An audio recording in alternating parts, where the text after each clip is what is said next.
ನಿಮ್ಮ ವ್ಯವಹಾರದ ಕಲ್ಪನೆಗಳು, ಕೆಲಸದ ಒತ್ತಡ ಮತ್ತು ಅನಗತ್ಯ ಬೆಳವಣಿಗೆಯ ಭ್ರಮೆಗಳನ್ನು ಇಂದು ನಾವು ಹೊಸ ರೀತಿಯಲ್ಲಿ ಬದಲಾಯಿಸಲಿದ್ದೇವೆ. ನೀವು ಕೆಲಸ ಮಾಡುವ ವಿಧಾನವನ್ನು ಶಾಶ್ವತವಾಗಿ ಬದಲಾಯಿಸಲು ಸಿದ್ಧರಾಗಿ, ಏಕೆಂದರೆ ಕೇವಲ ಕಡಿಮೆ ಸಂಪನ್ಮೂಲಗಳೊಂದಿಗೆ ನೀವು ದೊಡ್ಡದನ್ನು ಸಾಧಿಸಬಹುದು ಎಂದು ಈ ಕ್ರಾಂತಿಕಾರಿ ಪುಸ್ತಕವು ಸಾಬೀತುಪಡಿಸುತ್ತದೆ. ನಮಸ್ಕಾರ ಸ್ನೇಹಿತರೆ, ನಿಮ್ಮೆಲ್ಲರಿಗೂ ಆಡಿಯೋ ಇನ್ಸೈಟ್ಸ್ಗೆ ಆತ್ಮೀಯ ಸ್ವಾಗತ. ನಾವು ಇಲ್ಲಿ ಪ್ರತಿ ವಾರವೂ ಜಗತ್ತಿನ ಅತ್ಯುತ್ತಮ ಪುಸ್ತಕಗಳ ಆಳವಾದ ಒಳನೋಟಗಳನ್ನು ಮತ್ತು ಅವುಗಳ ಸಾರಾಂಶವನ್ನು ನಿಮ್ಮ ಮುಂದಿಡುತ್ತೇವೆ. ಇಂದು ನಾವು ಒಂದು ಅಸಾಧಾರಣ ಪುಸ್ತಕದ ಬಗ್ಗೆ ಮಾತನಾಡಲಿದ್ದೇವೆ. ಆ ಪುಸ್ತಕದ ಹೆಸರು ರೀವರ್ಕ್. ಈ ಪುಸ್ತಕವನ್ನು ಬರೆದವರು ಜೇಸನ್ ಫ್ರೈಡ್ ಮತ್ತು ಡೇವಿಡ್ ಹೈನ್ಮೇರ್ ಹ್ಯಾನ್ಸನ್. ನಿಮಗೆ ವ್ಯಾಪಾರ, ನಾಯಕತ್ವ ಮತ್ತು ಉದ್ಯಮಶೀಲತೆಯ ವಿಷಯಗಳಲ್ಲಿ ಆಸಕ್ತಿ ಇದ್ದರೆ ಈ ಪುಸ್ತಕವು ನಿಮ್ಮ ಪಾಲಿಗೆ ಒಂದು ಅಮೂಲ್ಯ ಮಾರ್ಗದರ್ಶಿಯಾಗಿದೆ. ರೀವರ್ಕ್ ಪುಸ್ತಕದ ವಿಶೇಷತೆ ಏನೆಂದರೆ ಇದರಲ್ಲಿರುವ ವಿಭಾಗಗಳು ತುಂಬಾ ಚಿಕ್ಕದಾಗಿ, ಆದರೆ ಅತ್ಯಂತ ನೇರವಾದ ಮತ್ತು ಪ್ರಾಯೋಗಿಕ ಸಲಹೆಗಳಿಂದ ತುಂಬಿವೆ. ಹಾಗಾಗಿಯೇ ಈ ಪುಸ್ತಕವು ಇಷ್ಟೊಂದು ಪ್ರಖ್ಯಾತಿ ಪಡೆದಿದೆ. ಈ ಪುಸ್ತಕವು ಲೇಖಕರು 30 ವರ್ಷಗಳಿಗಿಂತಲೂ ಹೆಚ್ಚು ಕಾಲ ತಮ್ಮ ಕಂಪನಿಯಲ್ಲಿ ಪಡೆದ ಅನುಭವವನ್ನು ಆಧರಿಸಿದೆ. ಆ ಕಂಪನಿಯ ಹೆಸರು 37 ಸಿಗ್ನಲ್ಸ್. ಇದನ್ನು ಈಗ ಬೇಸ್ ಕ್ಯಾಂಪ್ ಎಂದು ಕರೆಯಲಾಗುತ್ತದೆ. ಈ ಕಂಪನಿಯು ಜನಪ್ರಿಯ ಉತ್ಪಾದಕತಾ ಅಪ್ಲಿಕೇಶನ್ಗಳನ್ನು ನಿರ್ಮಿಸುತ್ತದೆ. ಜೇಸನ್ ಫ್ರೈಡ್ ಅವರು 37 ಸಿಗ್ನಲ್ಸ್ನ ಸಹ ಸಂಸ್ಥಾಪಕರಲ್ಲಿ ಒಬ್ಬರು. ಅವರು ಕೇವಲ ಉದ್ಯಮಿಯಷ್ಟೇ ಅಲ್ಲ, ಒಬ್ಬ ಹೆಸರಾಂತ ಕೀನೋಟ್ ಸ್ಪೀಕರ್ ಕೂಡ ಹೌದು. ವಿಫಲವಾಗುವ ಕಂಪನಿಗಳ ಹಿಂದಿನ ಸಾಮಾನ್ಯ ತಪ್ಪುಗಳ ಬಗ್ಗೆ ಅವರಿಗೆ ಅಪಾರವಾದ ಜ್ಞಾನವಿದೆ. ಅಲ್ಲದೆ ಉದ್ಯಮಶೀಲತೆ, ನಿರ್ವಹಣೆ ಮತ್ತು ಸಾಫ್ಟ್ವೇರ್ ವಿನ್ಯಾಸದ ಬಗ್ಗೆ ಅವರ ಒಳನೋಟಗಳು ಅತ್ಯಂತ ಪ್ರಮುಖವಾದವು. ಡೇವಿಡ್ ಹೈನ್ಮೇರ್ ಹ್ಯಾನ್ಸನ್ ಅವರು ಡೆನ್ಮಾರ್ಕ್ ಮೂಲದ ಒಬ್ಬ ಪ್ರೋಗ್ರಾಮರ್. ಅವರು ರೂಬಿ ಆನ್ ರೈಲ್ಸ್ ಎಂಬ ಅತ್ಯಂತ ಜನಪ್ರಿಯ ಓಪನ್ ಸೋರ್ಸ್ ವೆಬ್ ಫ್ರೇಮ್ವರ್ಕ್ ಅನ್ನು ನಿರ್ಮಿಸಿದರು. ಇದು ಪ್ರಪಂಚದಾದ್ಯಂತದ ಪ್ರೋಗ್ರಾಮರ್ಗಳಿಗೆ ವೆಬ್ ಅಪ್ಲಿಕೇಶನ್ಗಳನ್ನು ತ್ವರಿತವಾಗಿ ನಿರ್ಮಿಸಲು ಸಹಾಯ ಮಾಡುತ್ತದೆ. ಅವರು ತಂತ್ರಜ್ಞಾನ ಮತ್ತು ವ್ಯವಹಾರ ಎರಡರಲ್ಲೂ ಆಳವಾದ ಪಾಂಡಿತ್ಯವನ್ನು ಹೊಂದಿದ್ದಾರೆ. ಈ ಪುಸ್ತಕದ ಸಾರಾಂಶದಲ್ಲಿ ನಾವು ಮುಖ್ಯವಾಗಿ 11 ವಿಭಾಗಗಳನ್ನು ವಿವರವಾಗಿ ಚರ್ಚಿಸಲಿದ್ದೇವೆ. ನಾವು ಹೊಸ ಸಾಮಾನ್ಯ ವ್ಯವಹಾರ ನಿಯಮಗಳು, ವೈಫಲ್ಯಗಳ ಪಾಠ, ವ್ಯಾಪಾರವನ್ನು ಹೇಗೆ ಪ್ರಾರಂಭಿಸುವುದು, ಮಿಷನ್ ಸ್ಟೇಟ್ಮೆಂಟ್ನ ಮಹತ್ವ, ಹಣಕಾಸು ನಿರ್ವಹಣೆ, ಉತ್ಪಾದಕತೆ ತಂತ್ರಗಳು, ಸ್ಪರ್ಧೆ, ಸಿಬ್ಬಂದಿ ನೇಮಕಾತಿ ಮತ್ತು ಅಂತಿಮವಾಗಿ ನಿಮ್ಮ ಕಂಪನಿಯ ಸಂಸ್ಕೃತಿಯನ್ನು ಹೇಗೆ ರೂಪಿಸುವುದು ಎಂಬುದರ ಬಗ್ಗೆ ಆಳವಾಗಿ ತಿಳಿಯಲಿದ್ದೇವೆ. ಹೊಸ ಸಾಮಾನ್ಯ ನಿಯಮಗಳು, ದಿ ನ್ಯೂ ನಾರ್ಮಲ್. ವ್ಯವಹಾರ ಜಗತ್ತು ಇಂದು ಸಂಪೂರ್ಣವಾಗಿ ಬದಲಾಗಿದೆ. ಕೇವಲ 20 ವರ್ಷಗಳ ಹಿಂದೆ ಇದ್ದ ಪರಿಸ್ಥಿತಿಗೂ ಇಂದಿನ ಪರಿಸ್ಥಿತಿಗೂ ಸಾಕಷ್ಟು ವ್ಯತ್ಯಾಸವಿದೆ. ಪ್ರತಿಯೊಬ್ಬ ವ್ಯಕ್ತಿಯು ತನ್ನದೇ ಆದ ವ್ಯವಹಾರದ ಮಾಲೀಕನಾಗಬಹುದು ಎಂಬ ಕಲ್ಪನೆಯು ಇಂದು ವಾಸ್ತವವಾಗಿದೆ. ಹಿಂದೆ ತುಂಬಾ ದುಬಾರಿ ಎಂದು ತೋರುತ್ತಿದ್ದ ತಂತ್ರಜ್ಞಾನಗಳು ಇಂದು ಅತ್ಯಂತ ಕಡಿಮೆ ಬೆಲೆಗೆ ಲಭ್ಯವಿವೆ. ಇಂಟರ್ನೆಟ್, ಸಂವಹನ ಮತ್ತು ತಂತ್ರಜ್ಞಾನದ ಪ್ರಗತಿಯಿಂದಾಗಿ 3 ಅಥವಾ 4 ಜನರಿಂದ ಮಾಡಬೇಕಾಗಿದ್ದ ಕೆಲಸವನ್ನು ಇಂದು ಒಬ್ಬ ವ್ಯಕ್ತಿ ಅಥವಾ ಒಂದು ಯಂತ್ರವೇ ಸುಲಭವಾಗಿ ನಿರ್ವಹಿಸಬಲ್ಲದು. ಇದರ ಅರ್ಥವೇನೆಂದರೆ ನೀವು ಹಿಂದೆಂದಿಗಿಂತಲೂ ಹೆಚ್ಚು ಕಡಿಮೆ ಸಂಪನ್ಮೂಲಗಳೊಂದಿಗೆ ಒಂದು ಯಶಸ್ವಿ ವ್ಯವಹಾರವನ್ನು ಪ್ರಾರಂಭಿಸಬಹುದು. ನೀವು ದೊಡ್ಡ ಬಂಡವಾಳ ಮತ್ತು ದೊಡ್ಡ ತಂಡದ ಕನಸು ಕಾಣುವ ಅಗತ್ಯವಿಲ್ಲ. ಪರಿಸ್ಥಿತಿಯು ಈಗ ಹೊಸ ಸಾಮಾನ್ಯ, ನ್ಯೂ ನಾರ್ಮಲ್ವಾಗಿ ರೂಪಾಂತರಗೊಂಡಿದೆ. ವೈಫಲ್ಯ, ಬೆಳವಣಿಗೆ ಮತ್ತು ಕೆಲಸದ ನೀತಿಗಳು, failure, growth and work ethics. ವೈಫಲ್ಯದ ಬಗ್ಗೆ ತಪ್ಪು ಕಲ್ಪನೆ, ದಿ ಮಿತ್ ಆಫ್ ಫೇಲಿಯರ್. ನಿಮ್ಮ ತಪ್ಪುಗಳಿಂದ ಕಲಿಯಿರಿ. ವೈಫಲ್ಯವು ಯಶಸ್ಸಿಗೆ ಮೊದಲ ಹೆಜ್ಜೆ ಎಂದು ನಮಗೆ ಪದೇ ಪದೇ ಹೇಳಲಾಗಿದೆ. ಆದರೆ ಈ ಲೇಖಕರು ಈ ಸಾಂಪ್ರದಾಯಿಕ ನಂಬಿಕೆಯನ್ನು ಪ್ರಶ್ನಿಸುತ್ತಾರೆ. ಅವರು ಹೇಳುವ ಪ್ರಕಾರ ವೈಫಲ್ಯವು ಯಶಸ್ಸಿಗೆ ಒಂದು ನಿರ್ಣಾಯಕವಾದ ಪೂರ್ವಭಾವಿ ಷರತ್ತೇನಲ್ಲ. ವಾಸ್ತವವಾಗಿ ನಿಮ್ಮ ತಪ್ಪುಗಳಿಂದ ಕಲಿಯುವುದು ಅಷ್ಟೊಂದು ಶ್ರೇಷ್ಠವಾದುದೇನಲ್ಲ ಎಂದು ಅವರು ವಾದಿಸುತ್ತಾರೆ. ಜನರು ವೈಫಲ್ಯದಿಂದ ಕಲಿಯುವುದಕ್ಕಿಂತ ಹೆಚ್ಚಾಗಿ ಯಶಸ್ಸಿನ ಅನುಭವದಿಂದಲೇ ಹೆಚ್ಚು ಕಲಿಯುತ್ತಾರೆ. ಹಾರ್ವರ್ಡ್ ಬಿಸಿನೆಸ್ ಸ್ಕೂಲ್ನ ಅಧ್ಯಯನವೊಂದನ್ನು ಲೇಖಕರು ಉಲ್ಲೇಖಿಸುತ್ತಾರೆ.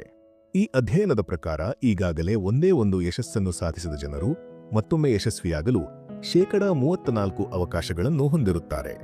ಆದರೆ ಒಮ್ಮೆ ವಿಫಲರಾದ ಜನರು ಮತ್ತೆ ಯಶಸ್ವಿಯಾಗುವ ಸಾಧ್ಯತೆ ಕೇವಲ 15% ಮಾತ್ರ ಇರುತ್ತದೆ. ಯಶಸ್ಸಿನ ಅನುಭವವನ್ನು ಪಡೆಯುವುದರಿಂದ ಭವಿಷ್ಯದಲ್ಲಿ ಯಶಸ್ಸನ್ನು ಸಾಧಿಸಲು ಇದು ನಿಮಗೆ ಹೆಚ್ಚು ಸಹಾಯ ಮಾಡುತ್ತದೆ ಎಂದು ಅವರು ವಿವರಿಸುತ್ತಾರೆ. ಇದರರ್ಥ ನೀವು ಮೊದಲಿನಿಂದಲೇ ಸರಿಯಾದ ವಿಷಯಗಳ ಮೇಲೆ ಗಮನ ಹರಿಸಿ ಸಣ್ಣ ಯಶಸ್ಸುಗಳನ್ನು ಪಡೆಯಲು ಪ್ರಯತ್ನಿಸಬೇಕು. ಬೆಳವಣಿಗೆಯ ಭ್ರಮೆ, ದಿ ಇಲ್ಯೂಷನ್ ಆಫ್ ಗ್ರೋತ್. ಪ್ರತಿಯೊಬ್ಬರೂ ದೊಡ್ಡ ಕಾರ್ಪೊರೇಷನ್ ಅನ್ನು ನಡೆಸುವ ಉನ್ನತ ಮಟ್ಟದ ನಿರೀಕ್ಷೆಯನ್ನು ಇಟ್ಟುಕೊಳ್ಳಬೇಕಾಗಿಲ್ಲ. ಒಂದು ಸಣ್ಣ ವ್ಯವಹಾರವನ್ನು ನಡೆಸುವುದರಲ್ಲಿ ಮತ್ತು ಸಣ್ಣದಾಗಿ ಉಳಿಯುವುದರಲ್ಲಿ ಯಾವುದೇ ತಪ್ಪಿಲ್ಲ. ವ್ಯವಹಾರವನ್ನು ನಿರಂತರವಾಗಿ ಬೆಳೆಸುವ ಮತ್ತು ವಿಸ್ತರಿಸುವ ಒತ್ತಡವು ಎಲ್ಲರಿಗೂ ಸೂಕ್ತವಲ್ಲ. ನಿಮ್ಮ ವ್ಯವಹಾರವು ಸ್ಥಿರವಾಗಿದ್ದರೆ ಮತ್ತು ನಿಮ್ಮ ಜೀವನವನ್ನು ಬೆಂಬಲಿಸಲು ಸಮರ್ಥವಾಗಿದ್ದರೆ ಅದನ್ನು ಮುಂದುವರಿಸಿಕೊಂಡು ಹೋಗಬಹುದು. ಈ ಸ್ಥಿರತೆಯಲ್ಲಿ ಸಂತೋಷಪಡುವುದಕ್ಕೆ ಅವಕಾಶವಿದೆ ಮತ್ತು ಅದು ಸಂಪೂರ್ಣವಾಗಿ ಸರಿಯಾದ ಆಯ್ಕೆಯಾಗಿದೆ.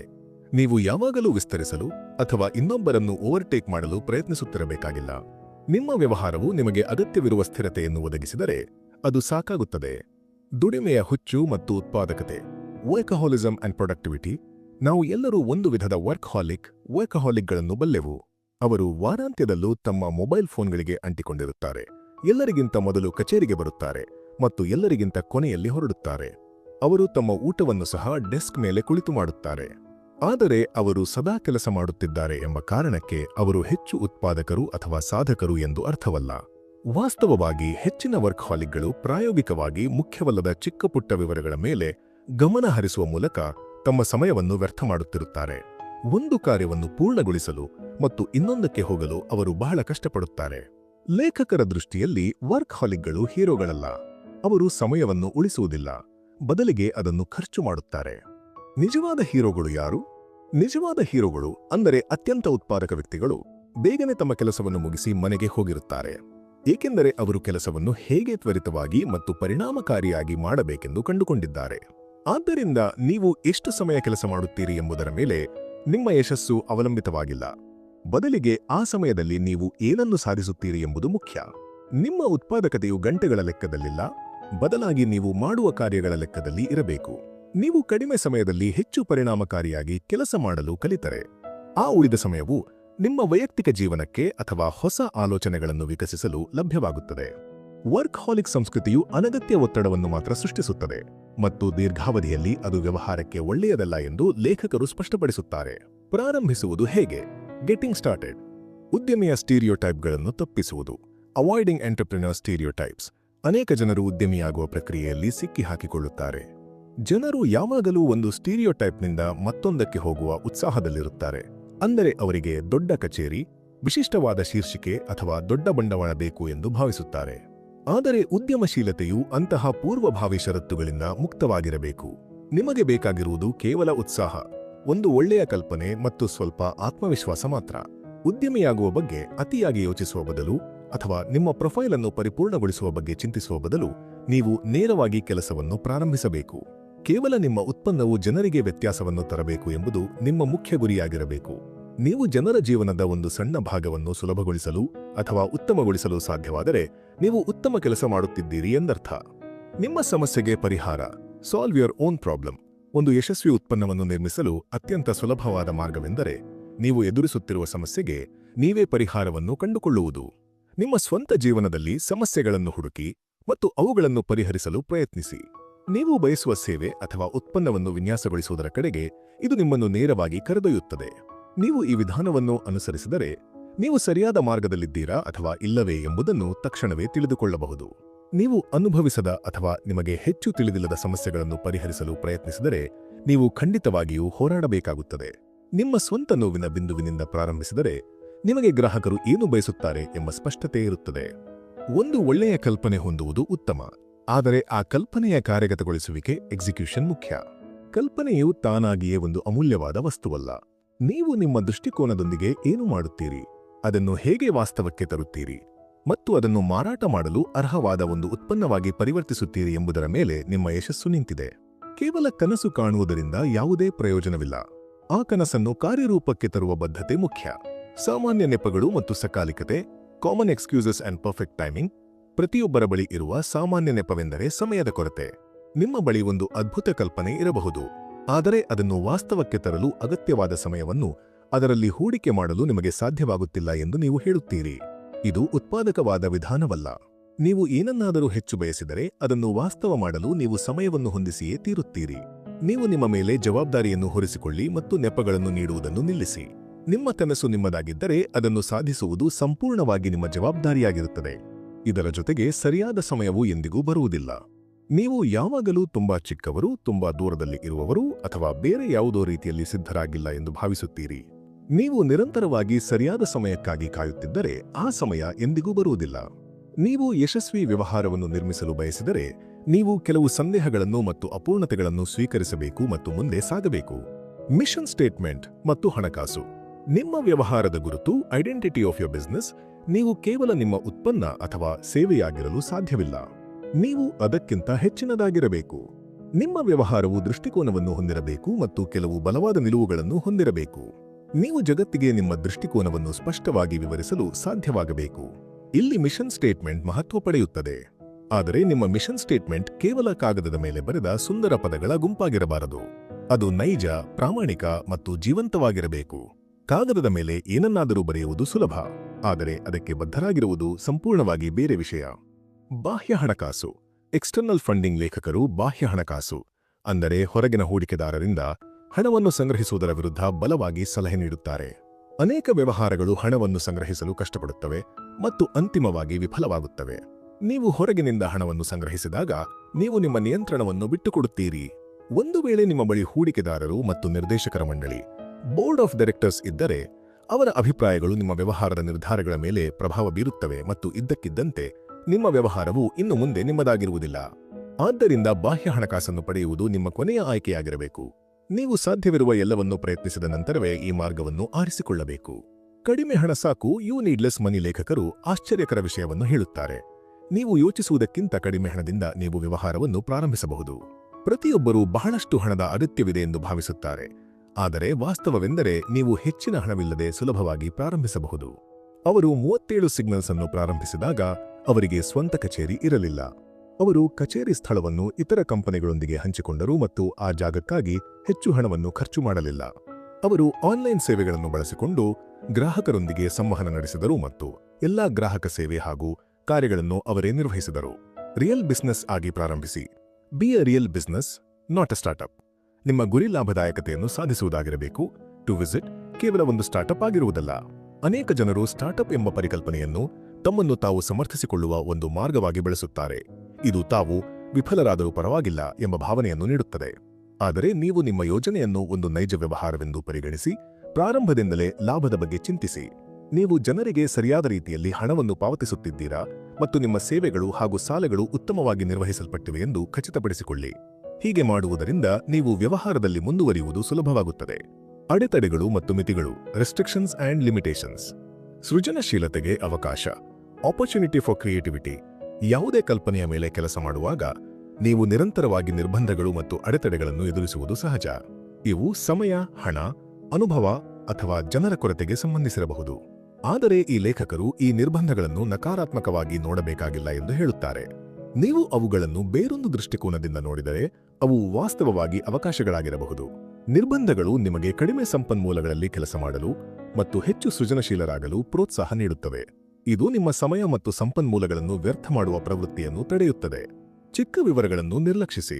Ignore the small details initially. ನೀವು ಆರಂಭದಲ್ಲಿ ಎಲ್ಲಾ ವಿವರಗಳ ಬಗ್ಗೆ ಚಿಂತಿಸುವುದನ್ನು ನಿಲ್ಲಿಸಬೇಕು. ನಿಮ್ಮ ಪ್ರಮುಖ ಕೆಲಸವು ಪೂರ್ಣಗೊಳ್ಳುವವರೆಗೆ ಚಿಕ್ಕ ವಿಷಯಗಳ ಬಗ್ಗೆ ತಲೆಕೆಡಿಸಿಕೊಳ್ಳಬೇಡಿ.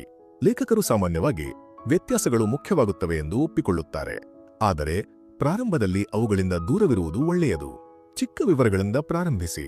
ನೀವು ಬಹುಶಃ ನಿಮ್ಮ ಮುಖ್ಯ ಗುರಿಯಿಂದ ವಿಮುಖರಾಗಬಹುದು ಮತ್ತು ಅಮೂಲ್ಯವಾದ ಸಮಯವನ್ನು ವ್ಯರ್ಥ ಮಾಡಬಹುದು. ಮೊದಲಿಗೆ ದೊಡ್ಡ ಚಿತ್ರದ ಮೇಲೆ ಗಮನ ಹರಿಸಿ. ನಂತರ ನೀವು ವಿಡಿಯೋದ ಬಗ್ಗೆ, ಪ್ರಚಾರದ ಬಗ್ಗೆ ಅಥವಾ ಇತರ ವಿವರಗಳ ಬಗ್ಗೆ ಯೋಚಿಸಬಹುದು. ಸಾಧ್ಯವಾದಷ್ಟು ಬೇಗನೆ ನಿರ್ಧಾರಗಳನ್ನು ತೆಗೆದುಕೊಳ್ಳಲು ಸಿದ್ಧರಾಗಿ. ಪರಿಪೂರ್ಣ ಪರಿಹಾರಕ್ಕಾಗಿ ಕಾಯಬೇಡಿ.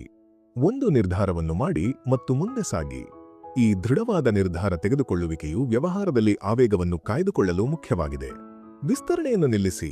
Stop scope creep. ವ್ಯವಹಾರವನ್ನು ನಿರ್ಮಿಸುವ ವಿಷಯ ಬಂದಾಗ ಅನೇಕ ಆಲೋಚನೆಗಳಿಂದ ದೂರವಿರುವುದು ಮತ್ತು ಎಲ್ಲವನ್ನೂ ಒಂದೇ ಉತ್ಪನ್ನದಲ್ಲಿ ಸೇರಿಸದಿರುವುದು ಮುಖ್ಯ. ಎಲ್ಲಾ ವೈಶಿಷ್ಟ್ಯಗಳನ್ನು ಒಮ್ಮೆಗೆ ಸೇರಿಸಲು ನೀವು ಪ್ರಯತ್ನಿಸಿದರೆ ಅಂತಿಮವಾಗಿ ಯಾವುದು ಸರಿಯಾಗಿ ಕೆಲಸ ಮಾಡದ ಕಳಪೆ ಉತ್ಪನ್ನ ಹೊರಬೀಳಬಹುದು. 10 ವಿಭಿನ್ನ ಮಾರ್ಗಗಳನ್ನು ಪ್ರಯತ್ನಿಸುವ ಬದಲು ಒಂದೇ ಒಂದು ಪರಿಕಲ್ಪನೆಯೊಂದಿಗೆ ಪ್ರಾರಂಭಿಸಿ ಮತ್ತು ಅದರ ಮೇಲೆ ಗಮನ ಕೇಂದ್ರೀಕರಿಸಿ. ನಿಮ್ಮ ಬಳಿ ಲಭ್ಯವಿರುವ ಸಮಯ ಮತ್ತು ಸಂಪನ್ಮೂಲಗಳನ್ನು ಗಮನದಲ್ಲಿಟ್ಟುಕೊಳ್ಳಿ ಮತ್ತು ಸಾಧ್ಯವಿರುವುದನ್ನು ಮಾತ್ರ ಪರಿಗಣಿಸಿ. ನಿಮ್ಮ ಉತ್ಪನ್ನವು ಕೇವಲ ಒಂದು ವೈಶಿಷ್ಟ್ಯವನ್ನು ಹೊಂದಿದ್ದರೂ ಪರವಾಗಿಲ್ಲ, ಆದರೆ ಆ ಒಂದು ವೈಶಿಷ್ಟ್ಯವು ಪರಿಪೂರ್ಣವಾಗಿರಬೇಕು. 10 ಕಳಪೆ ವೈಶಿಷ್ಟ್ಯಗಳನ್ನು ಹೊಂದಿರುವ ಉತ್ಪನ್ನಕ್ಕಿಂತ ಇದು ಉತ್ತಮ. ನೆನಪಿಡಿ, ಕಡಿಮೆಯೇ ಹೆಚ್ಚು, ಲೆಸ್ ಇಸ್ ಮೋರ್. ನೀವು ಅತ್ಯುತ್ತಮ ಕೆಲಸ ಮಾಡುವ ಕಡೆಗೆ ಗಮನ ಹರಿಸಬೇಕು. ಏಕಾಗ್ರತೆ ಮತ್ತು ಶಾಶ್ವತ ಮೌಲ್ಯಗಳು. Focus and ever lasting values. ನೀವು ಹೊಸ ಯೋಜನೆಯನ್ನು ಪ್ರಾರಂಭಿಸಿದಾಗ ಕೆಲವು ಶಕ್ತಿಗಳು ನಿಮ್ಮನ್ನು ವಿಭಿನ್ನ ದಿಕ್ಕುಗಳಲ್ಲಿ ಎಳೆಯುತ್ತವೆ. ನೀವು ಮಾಡಬಹುದಾದ ಕೆಲಸ, ನೀವು ಮಾಡಲು ಬಯಸುವ ಕೆಲಸ ಮತ್ತು ನೀವು ಮಾಡಲೇಬೇಕಾದ ಕೆಲಸ ಎಂದು 3 ವಿಧದ ಕೆಲಸಗಳು ಇರುತ್ತವೆ. ನೀವು ಮಾಡಲೇಬೇಕಾದ ಕೆಲಸದಿಂದ ಪ್ರಾರಂಭಿಸಬೇಕು. ನಿಮ್ಮ ವ್ಯವಹಾರದ ಅಡಿಪಾಯವು ಬದಲಾಗದ ವಿಷಯಗಳ ಸುತ್ತಲೂ ನಿರ್ಮಿತವಾಗಬೇಕು. ಜನರು ಈ ಕ್ಷಣದಲ್ಲಿ ಏನನ್ನು ಹುಡುಕುತ್ತಿದ್ದಾರೆ ಮತ್ತು ಮುಂಬರುವ ವರ್ಷಗಳಲ್ಲಿ ಅವರು ಏನನ್ನು ಬಯಸುತ್ತಾರೆ ಎಂಬುದರ ಮೇಲೆ ನೀವು ಗಮನ ಹರಿಸಬೇಕು. ನಿಮ್ಮ ವ್ಯವಹಾರವು ಕ್ಷಣಿಕ ಪ್ರವೃತ್ತಿಗಳು ಅಥವಾ ತ್ವರಿತವಾಗಿ ಬದಲಾಗುವ ವಿಷಯಗಳ ಮೇಲೆ ಗಮನ ಹರಿಸಬಾರದು. ಉದಾಹರಣೆಗೆ ಅಮೆಜಾನ್ ಅನ್ನು ನೋಡಿ. ಅಮೆಜಾನ್ನ ಯಶಸ್ಸಿನ ಕೀಲಿಗಳು ವೇಗದ, ಉಚಿತ ಶಿಪ್ಪಿಂಗ್ ಮತ್ತು ಕೈಗೆಟುಕುವ ಬೆಲೆಗಳು. ಗ್ರಾಹಕರು ಯಾವಾಗಲೂ ಬಯಸುವ ವಿಷಯಗಳು ಇವು. ಈ ಶಾಶ್ವತ ಮೌಲ್ಯಗಳ ಮೇಲೆ ನಿಮ್ಮ ಗಮನ ಇರಬೇಕು. ಸೆಕೆಂಡರಿ ವಿವರಗಳಿಂದ ದೂರವಿರಿ. Avoid secondary details. ಅನೇಕ ಜನರು ಚಿಕ್ಕ ವಿವರಗಳ ಬಗ್ಗೆ ಅತಿಯಾಗಿ ಆಸಕ್ತರಾಗುತ್ತಾರೆ. ಉದಾಹರಣೆಗೆ, ಯಾವ ತಂತ್ರಜ್ಞಾನವನ್ನು ಬಳಸಬೇಕು, ಕಚೇರಿಯ ಸ್ಥಳ ಎಲ್ಲಿರಬೇಕು, ಯಾವ ರೀತಿಯ ಪೀಠೋಪಕರಣಗಳನ್ನು ಖರೀದಿಸಬೇಕು. ಇವೆಲ್ಲವೂ ನಿಮ್ಮ ವ್ಯವಹಾರಕ್ಕೆ ದ್ವಿತೀಯಕ ಸೆಕೆಂಡರಿ ವಿಷಯಗಳು. ನೀವು ಕೋರ್ ವಿಷಯದ ಮೇಲೆ ಗಮನ ಹರಿಸಬೇಕು. ಜನರು ಏನು ಬಯಸುತ್ತಾರೆ ಮತ್ತು ಅದನ್ನು ನೀವು ಅವರಿಗೆ ಹೇಗೆ ತಲುಪಿಸುತ್ತೀರಿ. ಇದರಿಂದ ನಿಮಗೆ ಹಣ ಬರುತ್ತದೆ. ಅನೇಕ ವ್ಯವಹಾರಗಳು ತಮ್ಮ ಉತ್ಪನ್ನ ಅಥವಾ ಸೇವೆಯನ್ನು ಪ್ರಾರಂಭಿಸುವುದನ್ನು ಬಹಳ ಕಾಲ ಮುಂದೂಡುತ್ತವೆ. ಇದು ವೈಫಲ್ಯದ ಭಯದಿಂದ ಅಥವಾ ಪ್ರಾರಂಭಿಸುವ ಪ್ರೇರಣೆಯ ಕೊರತೆಯಿಂದ ಆಗಿರಬಹುದು. ಆದರೆ ಸತ್ಯವೇನೆಂದರೆ, ಹೆಚ್ಚಿನ ಜನರ ಸೇವೆಗಳು ಅಥವಾ ಉತ್ಪನ್ನಗಳು ಅವು ಸಿದ್ಧವಾಗುವ ಮೊದಲೇ ಸಿದ್ಧವಾಗಿರುತ್ತವೆ. ಸಾಧ್ಯವಾದಷ್ಟು ಬೇಗ ಮಾರುಕಟ್ಟೆಗೆ ಪ್ರವೇಶಿಸುವುದು ಮುಖ್ಯ ಎಂದು ಲೇಖಕರು ಒತ್ತಿ ಹೇಳುತ್ತಾರೆ. ಬೇರೆ ಯಾವುದರಲ್ಲೂ ಸಿಕ್ಕಿಹಾಕಿಕೊಳ್ಳಬೇಡಿ. ನಿಮ್ಮ ಉತ್ಪನ್ನವನ್ನು ಹೊರತರುವುದು ಮತ್ತು ಹಣ ಗಳಿಸುವುದು ನಿಮ್ಮ ಪ್ರಮುಖ ಗಮನವಾಗಿರಬೇಕು. ಉತ್ಪಾದಕತೆಯನ್ನು ಹೆಚ್ಚಿಸುವುದು, ಇನ್ಕ್ರೀಸಿಂಗ್ ಪ್ರೊಡಕ್ಟಿವಿಟಿ. ಉತ್ಪಾದಕತೆಯ ಶತ್ರು, ದಿ ಎನಿಮಿ ಆಫ್ ಪ್ರೊಡಕ್ಟಿವಿಟಿ, ಅಡೆತಡೆಗಳು ಅಥವಾ ಮಧ್ಯಪ್ರವೇಶಗಳು, ಇಂಟರಪ್ಷನ್ಸ್ ಉತ್ಪಾದಕತೆಯ ಶತ್ರುಗಳಾಗಿವೆ. ಅನೇಕ ಜನರು ತಾವು ಸಾಕಷ್ಟು ಸಮಯ ಕೆಲಸ ಮಾಡುತ್ತಿದ್ದೇವೆ ಎಂದು ಆಶ್ಚರ್ಯಪಡುತ್ತಾರೆ, ಆದರೆ ಇನ್ನೂ ಹೆಚ್ಚಿನದನ್ನು ಸಾಧಿಸಲು ಸಾಧ್ಯವಾಗುತ್ತಿಲ್ಲ. ಇದಕ್ಕೆ ಕಾರಣವೆಂದರೆ ನಿಜವಾದ ಕೆಲಸ ಮಾಡಲು ಬಹಳ ಕಡಿಮೆ ಇದೆ ಎಂದಲ್ಲ, ಆದರೆ ಇಡೀ ದಿನವೂ ನಡೆಯುವ ಮಧ್ಯಪ್ರವೇಶಗಳಿಂದಾಗಿ ಅವರು ಗಮನ ಕೇಂದ್ರೀಕರಿಸಲು ಸಾಧ್ಯವಾಗುತ್ತಿಲ್ಲ. ಪ್ರತಿಯೊಬ್ಬರೂ ನಿಮ್ಮ ಕೆಲಸಕ್ಕೆ ಅಡ್ಡಿಪಡಿಸುತ್ತಾರೆ ಮತ್ತು ನಿಮ್ಮನ್ನು ಹಿಂದಕ್ಕೆ ತಳ್ಳುತ್ತಾರೆ. ನಿಮಗೆ ನಿಜವಾಗಿಯೂ ದೀರ್ಘಾವಧಿಯವರೆಗೆ ಒಬ್ಬಂಟಿಯಾಗಿ ಕೆಲಸದ ಮೇಲೆ ಗಮನಹರಿಸಲು ಸಾಧ್ಯವಾಗಬೇಕು. ಇದು ನಿಮ್ಮ ಸೃಜನಶೀಲತೆ ಮತ್ತು ಪರಿಣಾಮಕಾರಿತ್ವಕ್ಕೆ ಅತ್ಯಗತ್ಯ. ಸಭೆಗಳ ಕುರಿತು. About meetings. ಸಭೆಗಳು, ಮೀಟಿಂಗ್ಸ್ ಉತ್ಪಾದಕತೆಯ ದೊಡ್ಡ ಸಮಸ್ಯೆಗಳಲ್ಲಿ ಒಂದಾಗಿವೆ. ಅವು ದೀರ್ಘಾವಧಿಯವರೆಗೂ ಇರುವುದಕ್ಕೆ ಮತ್ತು ನಿರ್ದಿಷ್ಟ ಪರಿಹಾರಗಳಿಲ್ಲದೆ ಕೊನೆಗೊಳ್ಳುವುದಕ್ಕೆ ಕುಖ್ಯಾತವಾಗಿವೆ. ಜನರು 1 ಗಂಟೆಯ ಸಭೆಗಿಂತ 10 ಗಂಟೆಗಳ ಕಾಲದ ಕೆಲಸವನ್ನು ಮಾಡಲು ಬಯಸುತ್ತಾರೆ.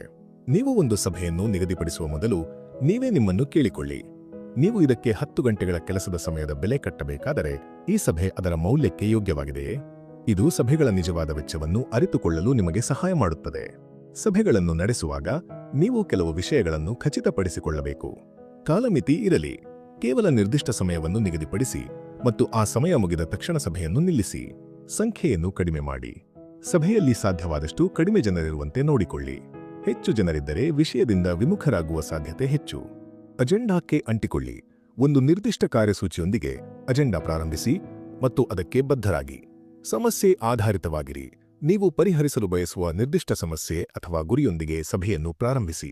ಅದೇ ಸಭೆಯ ಉದ್ದೇಶವಾಗಿರಬೇಕು. ನಿರ್ಣಯದೊಂದಿಗೆ ಅಂತ್ಯಗೊಳಿಸಿ. ಸಭೆಯನ್ನು ಸ್ಪಷ್ಟವಾದ ಪರಿಹಾರ ಮತ್ತು ನಿರ್ಧಾರದೊಂದಿಗೆ ಕೊನೆಗೊಳಿಸಿ.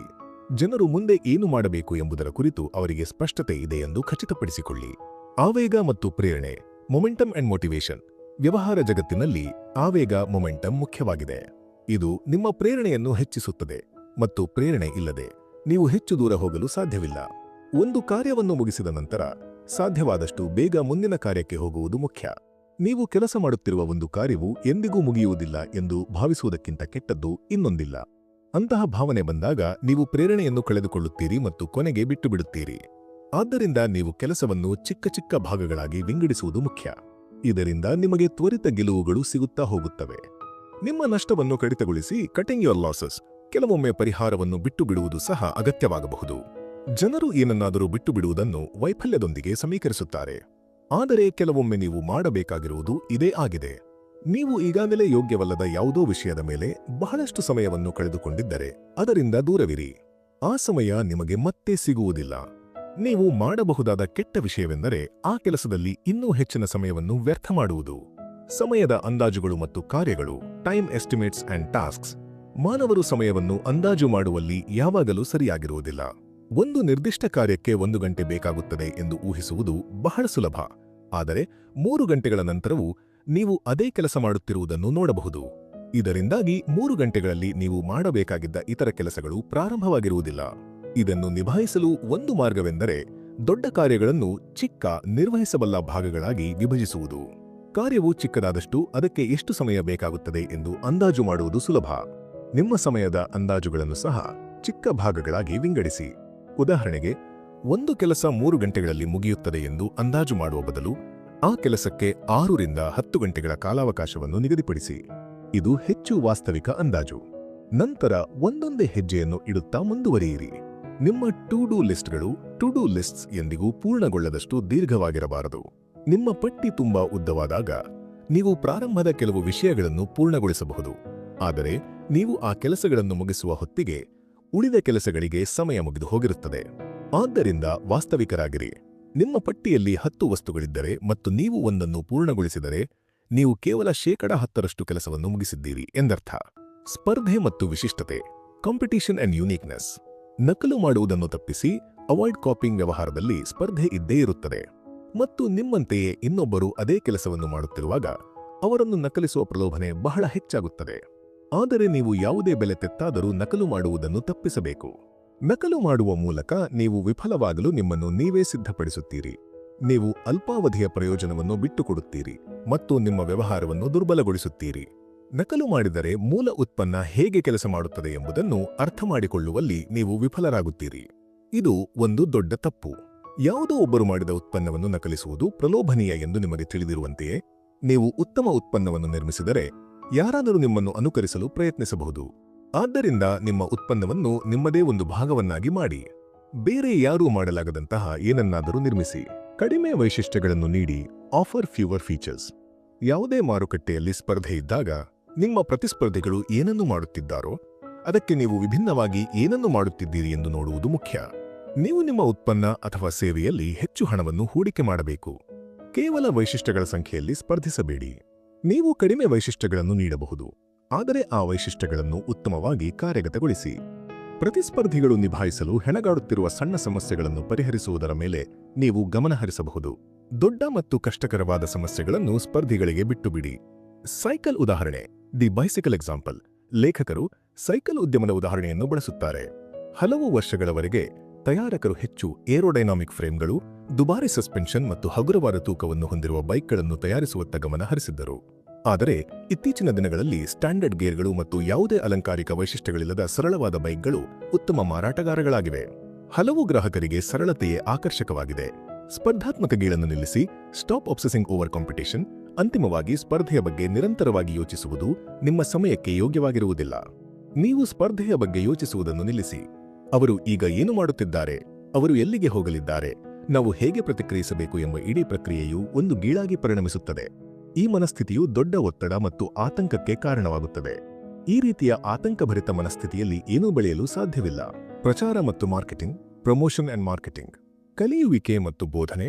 Teaching and learning. ನಿಮ್ಮ ಗ್ರಾಹಕರು ಎಲ್ಲಿದ್ದಾರೆ ಎಂಬುದರ ಬಗ್ಗೆ ನೀವು ವಾಸ್ತವಿಕವಾಗಿರಬೇಕು. ನಿಮ್ಮ ಸಮಯವನ್ನು ಅವರಿಂದ ಕೊಳ್ಳುವುದರ ಮೇಲೆ ಖರ್ಚು ಮಾಡಲು ನೀವು ಬಯಸುವುದಿಲ್ಲ.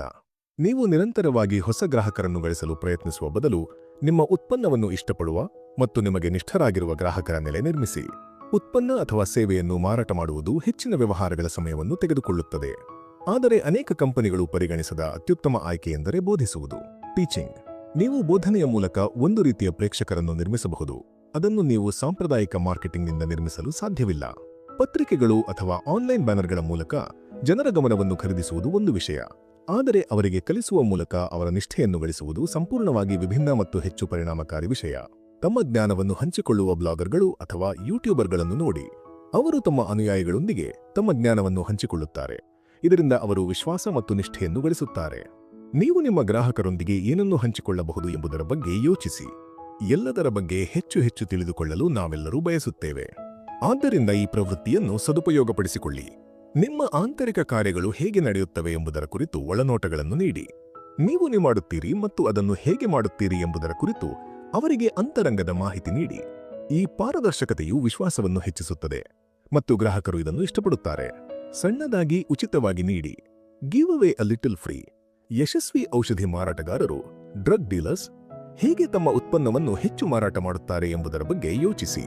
ಗ್ರಾಹಕರು ಹೆಚ್ಚು ಖರೀದಿಸಲು ಬರುತ್ತಾರೆ ಮತ್ತು ಅದಕ್ಕೆ ಹಣ ನೀಡುತ್ತಾರೆ ಎಂದು ತಿಳಿದು ಅವರು ಕೆಲವನ್ನು ಉಚಿತವಾಗಿ ನೀಡುತ್ತಾರೆ. ಈ ವ್ಯವಹಾರ ಮಾದರಿಯನ್ನು ಅಳವಡಿಸಿಕೊಳ್ಳಲು ಲೇಖಕರು ಸಲಹೆ ನೀಡುತ್ತಾರೆ. ನಿಮ್ಮ ಗ್ರಾಹಕರಿಗೆ ನಿಮ್ಮ ಉತ್ಪನ್ನದ ಅಥವಾ ಸೇವೆಯ ಸ್ವಲ್ಪ ಭಾಗವನ್ನು ಉಚಿತವಾಗಿ ನೀಡಿ.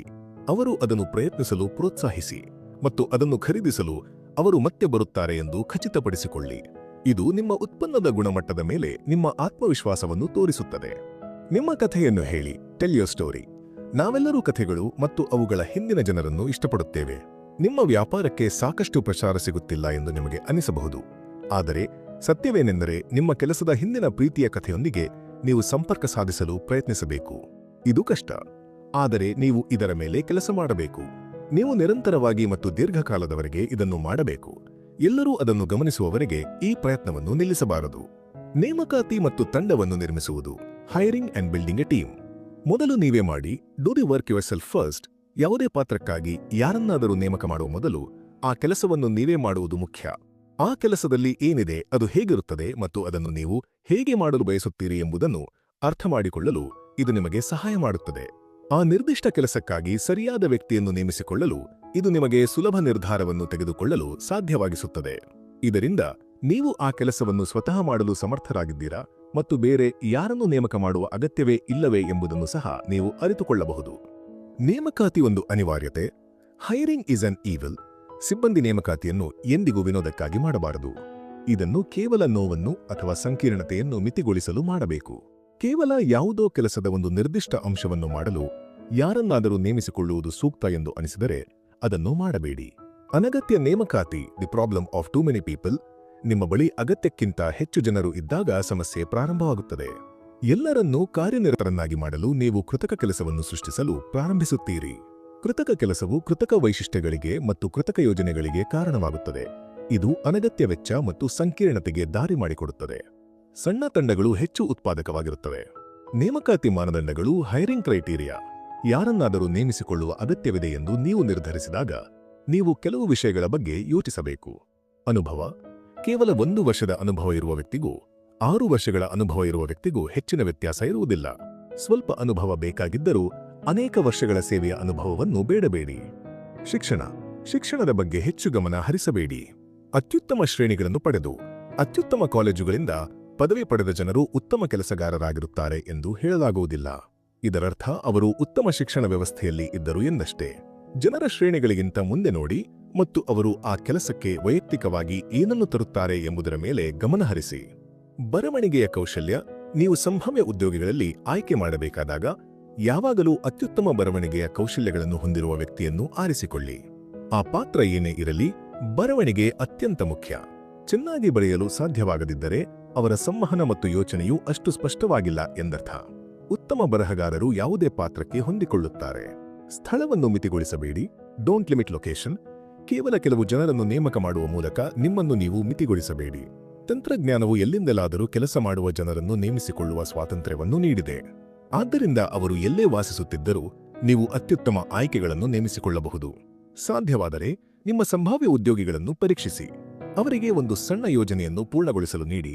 ಅವರು ಹೇಗೆ ಕೆಲಸ ಮಾಡುತ್ತಾರೆ ಮತ್ತು ತಂತ್ರಜ್ಞಾನವನ್ನು ಹೇಗೆ ಬಳಸುತ್ತಾರೆ ಎಂದು ನೋಡಿ. ಅದರ ನಂತರ ಅವರು ನೇಮಕಾತಿಗೆ ಯೋಗ್ಯರೇ ಅಥವಾ ಇಲ್ಲವೇ ಎಂದು ನೀವು ನಿರ್ಧರಿಸಬಹುದು. ತಪ್ಪುಗಳನ್ನು ಒಪ್ಪಿಕೊಳ್ಳುವುದು ಮತ್ತು ಸಂಸ್ಕೃತಿ. Admitting mistakes and culture. ತಪ್ಪನ್ನು ಒಪ್ಪಿಕೊಳ್ಳಿ. Admit mistakes. ತಪ್ಪುಗಳು ಸಂಭವಿಸುತ್ತವೆ ಮತ್ತು ನಿಮ್ಮ ತಪ್ಪುಗಳನ್ನು ಒಪ್ಪಿಕೊಳ್ಳುವುದು ಬಹಳ ಮುಖ್ಯ. ಹೀಗೆ ಮಾಡುವುದರಿಂದ ನೀವು ಸಮಸ್ಯೆಯನ್ನು ಗುರುತಿಸಬಹುದು ಮತ್ತು ನೀವು ಹಂಚಿಕೊಳ್ಳುವ ಮಾಹಿತಿಯು ಸರಿಯಾಗಿದೆ ಎಂದು ಖಚಿತಪಡಿಸಿಕೊಳ್ಳಬಹುದು. ಇದು ವದಂತಿಗಳು ಅಥವಾ ತಪ್ಪು ಮಾಹಿತಿಯು ಹೊರಬರುವ ಅಪಾಯವನ್ನು ನಿವಾರಿಸುತ್ತದೆ. ಗ್ರಾಹಕರು ಯಾವಾಗಲೂ ಸರಿಯಾಗಿರುತ್ತಾರೆ ಎಂದು ನಮಗೆಲ್ಲ ತಿಳಿದಿದೆ. ಆದರೆ ನೀವು ಗ್ರಾಹಕ ಸೇವೆಯನ್ನು ನಿರ್ವಹಿಸುವಾಗ ಇದು ವಿಶೇಷವಾಗಿ ಮುಖ್ಯವಾಗುತ್ತದೆ. ಸಾಧ್ಯವಾದಷ್ಟು ಬೇಗ ಸಮಸ್ಯೆಯನ್ನು ಪರಿಹರಿಸಲು ಪ್ರಯತ್ನಿಸಿ. ಸಮಸ್ಯೆಗಳು ನಿಮ್ಮ ಕೈಯಿಂದ ಜಾರಿ ಹೋಗಲು ಬಿಡಬೇಡಿ ಮತ್ತು ಅವುಗಳನ್ನು ವೈಯಕ್ತಿಕವಾಗಿ ತೆಗೆದುಕೊಳ್ಳಬೇಡಿ. ಸಂಸ್ಕೃತಿಯ ಮಹತ್ವ. Importance of culture. ನಿಮ್ಮ ವ್ಯವಹಾರದಲ್ಲಿ ಉತ್ತಮ ಸಂಸ್ಕೃತಿಯನ್ನು ಹೊಂದಿರುವುದು ಬಹಳ ಮುಖ್ಯ. ಸಂಸ್ಕೃತಿಯು ರಾತ್ರೋರಾತ್ರಿ ನಿರ್ಮಾಣವಾಗುವುದಿಲ್ಲ. ಅದು ಕಾಲಾನಂತರದಲ್ಲಿ ಉದಾಹರಣೆಗಳ ಮೂಲಕ ಬೆಳೆಯುತ್ತದೆ. ನೀವು ನಿಮ್ಮ ಸಿಬ್ಬಂದಿಯನ್ನು ಹೇಗೆ ನಡೆಸಿಕೊಳ್ಳುತ್ತೀರಿ, ಅದೇ ರೀತಿಯಲ್ಲಿ ಅವರು ಗ್ರಾಹಕರನ್ನು ನಡೆಸಿಕೊಳ್ಳುತ್ತಾರೆ. ಅವರಿಗೆ ಗೌರವ ನೀಡಿ ಮತ್ತು ಅವರ ಮೇಲೆ ನಂಬಿಕೆ ಇಡಿ. ಹೀಗೆ ಮಾಡುವುದರಿಂದ ನೀವು ಸಕಾರಾತ್ಮಕ ಸಂಸ್ಕೃತಿಯನ್ನು ಬೆಳೆಸಬಹುದು. ನಿಮ್ಮ ಗ್ರಾಹಕರೊಂದಿಗೆ ನೀವು ಹೇಗೆ ವ್ಯವಹರಿಸುತ್ತೀರಿ ಎಂಬುದನ್ನು ನಿಮ್ಮ ಸಿಬ್ಬಂದಿಗೆ ತಿಳಿಸಿ. ಪ್ರತಿಯಾಗಿ ಅವರು ಗ್ರಾಹಕರನ್ನು ಅದೇ ರೀತಿ ನೋಡಿಕೊಳ್ಳುತ್ತಾರೆ. ಕಂಪನಿಯ ಸಂಸ್ಕೃತಿಯನ್ನು ನಿರ್ಮಿಸಲು ಕೆಲವು ಸಲಹೆಗಳು. ಶ್ರಮದಾಯಕ ಸಿಬ್ಬಂದಿಯನ್ನು ಹುಡುಕಿ. ವರ್ಕ್ ಹಾಲಿಕ್ಗಳನ್ನು ನೇಮಿಸಿಕೊಳ್ಳಬೇಡಿ. ಸಿಬ್ಬಂದಿಯನ್ನು ನಂಬಿಕೆ, ಸ್ವಾತಂತ್ರ್ಯ ಮತ್ತು ಜವಾಬ್ದಾರಿಯೊಂದಿಗೆ ನೋಡಿಕೊಳ್ಳುವ ಮೂಲಕ ನೀವು ಉತ್ತಮ ಸಂಸ್ಕೃತಿಯನ್ನು ಬೆಳೆಸುತ್ತೀರಿ. ಅವರಿಗೆ ಜವಾಬ್ದಾರಿ ನೀಡಿ. ನಿಮ್ಮ ನೌಕರರನ್ನು ಮಕ್ಕಳಂತೆ ನೋಡಿಕೊಳ್ಳಬೇಡಿ. ನೀವು ಪ್ರತಿಯೊಂದು ಕೆಲಸಕ್ಕೂ ನಿಮ್ಮ ಅನುಮತಿಗಾಗಿ ಕೇಳುವಂತೆ ಮಾಡಿದಾಗ ನಿಮ್ಮ ಸಿಬ್ಬಂದಿ ದುರ್ಬಲರಾಗುತ್ತಾರೆ ಮತ್ತು ತಮ್ಮ ಜವಾಬ್ದಾರಿಯನ್ನು ಸಂಪೂರ್ಣವಾಗಿ ನಿಲ್ಲಿಸುತ್ತಾರೆ. ಬದಲಿಗೆ ಅವರಿಗೆ ಜವಾಬ್ದಾರಿಯನ್ನು ನೀಡಿ. ಆಗ ಅವರ ಕೆಲಸವು ಉತ್ತಮಗೊಳ್ಳುವುದನ್ನು ನೀವು ನೋಡುತ್ತೀರಿ. ಸಮಯಕ್ಕೆ ಸರಿಯಾಗಿ ಮನೆಗೆ ಹೋಗಲು ಪ್ರೋತ್ಸಾಹಿಸಿ. ನಿಮ್ಮ ಸಿಬ್ಬಂದಿಯಿಂದ ಹೆಚ್ಚು ಕೆಲಸ ಮಾಡಿಸಬೇಡಿ. ಅವರು ಸಮಯಕ್ಕೆ ಸರಿಯಾಗಿ ಮನೆಗೆ ತಲುಪುತ್ತಾರೆ ಎಂದು ಖಚಿತಪಡಿಸಿಕೊಳ್ಳಿ. ಕೆಲಸದ ಹೊರಗೆ ಅವರಿಗೆ ಜೀವನವಿದೆ ಎಂದು ನೀವು ಬಯಸುತ್ತೀರಿ. ಅವರಿಗೆ ಕೆಲಸದ ನಂತರ ಮಾಡಲು ಏನಾದರೂ ಇದ್ದರೆ ಅವರು ಪ್ರೇರಿತರಾಗಿರುತ್ತಾರೆ ಮತ್ತು ಕೆಲಸವನ್ನು ಹೆಚ್ಚು ಪರಿಣಾಮಕಾರಿಯಾಗಿ ಮಾಡುತ್ತಾರೆ. ತಪ್ಪಿಸಬೇಕಾದ ಪದಗಳು: ವರ್ಡ್ಸ್ ಟು ಅವಾಯ್ಡ್. ಕೆಲವು ಪದಗಳನ್ನು ವ್ಯವಹಾರದಲ್ಲಿ ಬಳಸುವುದರಿಂದ ನೀವು ದೂರವಿರಬೇಕು. ಅವುಗಳೆಂದರೆ ಅಗತ್ಯ, ಮಾಡಲೇಬೇಕು, ಸುಲಭ, ಕೇವಲ, ಮಾತ್ರ ಅಥವಾ ವೇಗವಾಗಿ. ಈ ಪದಗಳು ಒತ್ತಡ ಮತ್ತು ಅನಗತ್ಯ ಆತಂಕವನ್ನು ಹೆಚ್ಚಿಸುತ್ತವೆ. ಈ ಪದಗಳನ್ನು ತಪ್ಪಿಸುವ ಮೂಲಕ ನೀವು ಸಂಘರ್ಷಗಳು ಮತ್ತು ಸಮಸ್ಯೆಗಳನ್ನು ನಿವಾರಿಸಬಹುದು. ಎಎಸ್ಎಪಿ ಎಸೆಪ್ ವ್ಯವಸ್ಥೆಯನ್ನು ತಪ್ಪಿಸಿ. ಎಎಸ್ಎಪಿ ಅಂದರೆ ಆಸ್ ಸೂನ್ ಆಸ್ ಪಾಸಿಬಲ್ ಎಂಬ ವ್ಯವಸ್ಥೆಯನ್ನು ಬಳಸುವುದನ್ನು ತಪ್ಪಿಸಿ. ಕೆಲಸವನ್ನು ಆದಷ್ಟು ಬೇಗ ಮಾಡಬೇಕೆಂದು ಎಲ್ಲರಿಗೂ ತಿಳಿದಿದೆ. ಇದನ್ನು ಅತಿಯಾಗಿ ಬಳಸುವುದರಿಂದ ನೀವು ಕೆಲಸದ ತುರ್ತು ಮತ್ತು ಮಹತ್ವವನ್ನು ಕಡಿಮೆ ಮಾಡುತ್ತೀರಿ ಮತ್ತು ನಿಜವಾಗಿಯೂ ತುರ್ತಾದ ಕೆಲಸ ಬಂದಾಗ ಜನರು ಅದನ್ನು ಗಂಭೀರವಾಗಿ ಪರಿಗಣಿಸದಿರಬಹುದು. ಪ್ರೇರಣೆ ಮತ್ತು ತಕ್ಷಣದ ಕ್ರಿಯೆ: ಮೋಟಿವೇಶನ್ ಆ್ಯಂಡ್ ಇಮಿಡಿಯೇಟ್ ಆಕ್ಷನ್.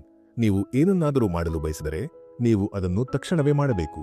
ಅದನ್ನು ಮುಂದೂಡುವುದರಿಂದ ಅಥವಾ ಅದರ ಸುತ್ತ 2 ತಿಂಗಳು ಸುತ್ತಾಡುವುದರಿಂದ ಯಾವುದೇ ಪ್ರಯೋಜನವಿಲ್ಲ. ನೀವು ಅದನ್ನು ನಂತರ ಮಾಡುತ್ತೀರಿ ಎಂದು ಹೇಳಲು ಸಾಧ್ಯವಿಲ್ಲ, ಏಕೆಂದರೆ ನಂತರ ನಿಮಗೆ ಅದರ ಬಗ್ಗೆ ಹೆಚ್ಚಿನ ಉತ್ಸಾಹ ಇರುವುದಿಲ್ಲ. ಪ್ರೇರಣೆ ಇನ್ಸ್ಪಿರೇಷನ್ ಒಂದು ಮಾಂತ್ರಿಕ ವಿಷಯ. ಅದು ಉತ್ಪಾದಕತೆಯನ್ನು ಹೆಚ್ಚಿಸುವ ಮತ್ತು ಪ್ರೇರೇಪಿಸುವ ಶಕ್ತಿ. ಆದರೆ ಅದು ನಿಮಗಾಗಿ ಕೆಲಸ ಮಾಡುವುದಿಲ್ಲ. ಪ್ರೇರಣೆಯು ಒಂದು ಕ್ಷಣಿಕ ವಿಷಯ. ಅದು ನಿಮ್ಮನ್ನು ಆವರಿಸಿದರೆ ತಕ್ಷಣವೇ ಅದನ್ನು ಬಳಸಿ ಕೆಲಸ ಮಾಡಲು ಪ್ರಾರಂಭಿಸಿ. ನೆನಪಿಡಿ, ಜಿಮ್ ರೋನ್ ಹೇಳಿದಂತೆ ಅಗತ್ಯವಿಲ್ಲ, ಆದರೆ ಹೆಚ್ಚು ಸಮಯ ಬಳಸಬೇಡಿ. ಇಂದು ನಾವು ಕೆಲಸ ಮಾಡುವ ವಿಧಾನವು 20 ವರ್ಷಗಳ ಹಿಂದೆ ಇದ್ದುದಕ್ಕಿಂತ ಉತ್ತಮವಾಗಿದೆ. ಕಡಿಮೆ ಸಂಪನ್ಮೂಲಗಳಿಂದಲೂ ಹೆಚ್ಚಿನದನ್ನು ಸಾಧಿಸಲು ಸಾಧ್ಯವಿದೆ. ಪ್ರತಿಯೊಬ್ಬರೂ ವ್ಯವಹಾರವನ್ನು ಮಾಡಬಹುದು. ತಪ್ಪುಗಳು ಸಂಭವಿಸುವ ಸಾಧ್ಯತೆಯಿದೆ, ಆದರೆ ಯಶಸ್ಸಿಗೆ ಅವು ಅಗತ್ಯವೇ ಆಗಬೇಕಿಲ್ಲ. ಯಶಸ್ವಿಗೊಳ್ಳಲು ನೀವು ವಿಫಲರಾಗಬೇಕಾಗಿಲ್ಲ. ನೀವು ಬಯಸಿದರೆ ನೀವು ಬೆಳೆಸದಿರುವ ಒಂದು ಸಣ್ಣ ವ್ಯವಹಾರವನ್ನು ಸಹ ಹೊಂದಬಹುದು. ಪ್ರಾರಂಭಿಸುವುದು ಅತ್ಯಂತ ಮುಖ್ಯ. ಕಲ್ಪನೆಗಳು ಬರುತ್ತವೆ, ಆದರೆ ನೀವು ಅವುಗಳನ್ನು ಕಾರ್ಯಗತಗೊಳಿಸಬೇಕು. ಬಾಹ್ಯ ಹಣಕ್ಕಾಗಿ ನೋಡಬೇಡಿ, ಅದು ನಿಮ್ಮ ಅನಿವಾರ್ಯ ಆಯ್ಕೆಯಾಗುವವರೆಗೆ. ನೀವು ಕಡಿಮೆ ಸಂಪನ್ಮೂಲಗಳೊಂದಿಗೆ ಹೆಚ್ಚು ಸಾಧಿಸಬಹುದು. ಮಿತಿಗಳನ್ನು ಸೃಜನಶೀಲತೆಯ ಅವಕಾಶಗಳಾಗಿ ನೋಡಿ. ನಿಮ್ಮ ಬಳಿ ಇರುವುದರೊಂದಿಗೆ ಉತ್ತಮ ಕೆಲಸ ಮಾಡಿ. ಯೋಜನೆಯನ್ನು ನಿರ್ಮಿಸುವಾಗ ನೀವು ಎಲ್ಲವನ್ನೂ ಒಮ್ಮೆಗೆ ಮಾಡಲು ಸಾಧ್ಯವಿಲ್ಲ ಎಂದರೂ ಪರವಾಗಿಲ್ಲ. ಅತ್ಯುತ್ತಮವಾದದ್ದನ್ನು ಮಾಡಲು ಗಮನಹರಿಸಿ. ಕೇವಲ ವಿಷಯಗಳನ್ನು ಚೆನ್ನಾಗಿ ಮಾಡಿ. ನೀವು ವ್ಯವಹಾರವನ್ನು ನಿರ್ಮಿಸುವಾಗ ಶಾಶ್ವತವಾಗಿ ಬದಲಾಗದ ದೊಡ್ಡ ವಿಷಯಗಳ ಮೇಲೆ ಗಮನಹರಿಸಿ. ಚಿಕ್ಕ ಮತ್ತು ಮುಖ್ಯವಲ್ಲದ ವಿವರಗಳ ಮೇಲೆ ಗಮನ ಹರಿಸಬೇಡಿ. ಉತ್ಪಾದಕರಾಗಿರುವುದು ಅವಶ್ಯಕ. ಅಡೆತಡೆಗಳಿಂದ ದೂರವಿರಿ. ಅತ್ಯಗತ್ಯವಿದ್ದಾಗ ಮಾತ್ರ ಸಭೆಗಳನ್ನು ನಡೆಸಿ ಮತ್ತು ಯೋಜನೆಗಳನ್ನು ಚಿಕ್ಕ, ನಿರ್ವಹಿಸಬಹುದಾದ ಕಾರ್ಯಗಳಾಗಿ ವಿಭಜಿಸಿ. ನಿಮ್ಮ ಸ್ಪರ್ಧೆಯನ್ನು ನಕಲಿಸಬೇಡಿ. ನಕಲು ಮಾಡಿದರೆ ನೀವು ಉತ್ಪನ್ನ ಹೇಗೆ ಕೆಲಸ ಮಾಡುತ್ತದೆ ಎಂಬುದನ್ನು ಅರ್ಥಮಾಡಿಕೊಳ್ಳುವ ಅವಕಾಶವನ್ನು ಕಳೆದುಕೊಳ್ಳುತ್ತೀರಿ. ಕೆಲವೊಮ್ಮೆ ಕಡಿಮೆ ಕೊಡುಗೆಗಳನ್ನು ನೀಡುವುದೇ ಉತ್ತಮ. ನಿಮ್ಮ ಸ್ಪರ್ಧೆಗಿಂತ ಹೆಚ್ಚು ವೈಶಿಷ್ಟ್ಯಗಳನ್ನು ನೀಡುವ ಬದಲು ಕಡಿಮೆ ವೈಶಿಷ್ಟ್ಯಗಳನ್ನು ನೀಡಲು ಗಮನಹರಿಸಿ, ಆದರೆ ಅದನ್ನು ಅತ್ಯಂತ ಉತ್ತಮವಾಗಿ ಮಾಡಿ. ನಿಮ್ಮ ಪ್ರೇಕ್ಷಕರನ್ನು ತಲುಪಲು ಬೋಧನೆಯ ಮಾರ್ಗವನ್ನು ಪರಿಗಣಿಸಿ ಮತ್ತು ಸ್ವಲ್ಪ ಮಟ್ಟಿಗೆ ಉಚಿತವಾಗಿ ನೀಡುವ ಬಗ್ಗೆಯೂ ಯೋಚಿಸಿ. ಯಾರನ್ನಾದರೂ ನೇಮಿಸಿಕೊಳ್ಳುವುದು ನಿಮ್ಮ ಮೊದಲ ಹೆಜ್ಜೆ ಆಗಬಾರದು. ಸಣ್ಣ ತಂಡಗಳು ಹೆಚ್ಚು ಉತ್ಪಾದಕವಾಗಿರುತ್ತವೆ. ಅಂತಿಮವಾಗಿ ನೀವು ಯಾರನ್ನಾದರೂ ನೇಮಿಸಿಕೊಳ್ಳಬೇಕಾದರೆ ಅರ್ಹತೆ, ಸ್ಥಳ ಅಥವಾ ಅನುಭವಕ್ಕಿಂತ ಹೆಚ್ಚಾಗಿ ಕೆಲಸಕ್ಕೆ ಸೂಕ್ತವಾದ ವ್ಯಕ್ತಿಯನ್ನು ನೋಡಿ. ತಪ್ಪು ಸಂಭವಿಸಿದರೆ ಅದನ್ನು ಒಪ್ಪಿಕೊಳ್ಳಿ. ಗ್ರಾಹಕರ ದೂರುಗಳೊಂದಿಗೆ ಸಾಧ್ಯವಾದಷ್ಟು ಬೇಗ ವ್ಯವಹರಿಸಿ. ಸಿಬ್ಬಂದಿ ಸಂಸ್ಕೃತಿ ಬಹಳ ಮುಖ್ಯ. ನೀವು ಇತರರು ಅನುಸರಿಸಲು ಬಯಸುವಂತಹ ಉದಾಹರಣೆಗಳನ್ನು ನೀಡಿ. ನಿಮ್ಮ ಉದ್ಯೋಗಿಗಳನ್ನು ಗೌರವದಿಂದ ನೋಡಿಕೊಳ್ಳಿ ಮತ್ತು ಅವರನ್ನು ಮಕ್ಕಳಂತೆ ನಡೆಸಿಕೊಳ್ಳಬೇಡಿ. ಸ್ನೇಹಿತರೆ, ಈ ರೀವರ್ಕ್ ಪುಸ್ತಕದ ಆಳವಾದ ಒಳನೋಟಗಳು ನಿಮ್ಮ ಜೀವನ ಮತ್ತು ವ್ಯವಹಾರದ ಮೇಲೆ ಸಕಾರಾತ್ಮಕ ಪರಿಣಾಮ ಬೀರುತ್ತವೆ ಎಂದು ನಾವು ಆಶಿಸುತ್ತೇವೆ. ಈ ಪಾಠಗಳನ್ನು ನಿಮ್ಮ ಜೀವನದಲ್ಲಿ ಅಳವಡಿಸಿಕೊಂಡು ನೀವು ಹೆಚ್ಚು ಉತ್ತಮ ರೀತಿಯಲ್ಲಿ ಬದುಕಲು ಮತ್ತು ಕೆಲಸ ಮಾಡಲು ಸಾಧ್ಯವಾಗುತ್ತದೆ ಎಂಬುದು ನಮ್ಮ ನಂಬಿಕೆ. ಇಲ್ಲಿ ನಾವು ಹಂಚಿಕೊಂಡ ವಿಚಾರಗಳು ನಿಮ್ಮೆಲ್ಲರಿಗೆ ಇಷ್ಟವಾಗಿದ್ದರೆ ದಯವಿಟ್ಟು ಈ ವಿಡಿಯೋವನ್ನು ಲೈಕ್ ಮಾಡಿ. ನಿಮ್ಮ ಅನಿಸಿಕೆಗಳು ಮತ್ತು ಪ್ರತಿಕ್ರಿಯೆಗಳನ್ನು ಕಾಮೆಂಟ್ ವಿಭಾಗದಲ್ಲಿ ಹಂಚಿಕೊಳ್ಳಿ ಮತ್ತು ಇನ್ನೂ ಹೆಚ್ಚು ಜ್ಞಾನವರ್ಧಕ ಮಾಹಿತಿಗಾಗಿ ಆಡಿಯೋ ಇನ್ಸೈಟ್ಸ್ಗೆ ಚಂದಾದಾರರಾಗಲು ಮರೆಯಬೇಡಿ, ಏಕೆಂದರೆ ನಿಮ್ಮೆಲ್ಲರ ಪ್ರೋತ್ಸಾಹದಿಂದ ನಮ್ಮ ಈ ಪ್ರಯಾಣವು ಮುಂದುವರಿಯುತ್ತದೆ. ಜೀವನದಲ್ಲಿ ಯಾವಾಗಲೂ ಪ್ರಮುಖವಾದ ಕೆಲಸದ ಮೇಲೆ ಗಮನವಿರಲಿ.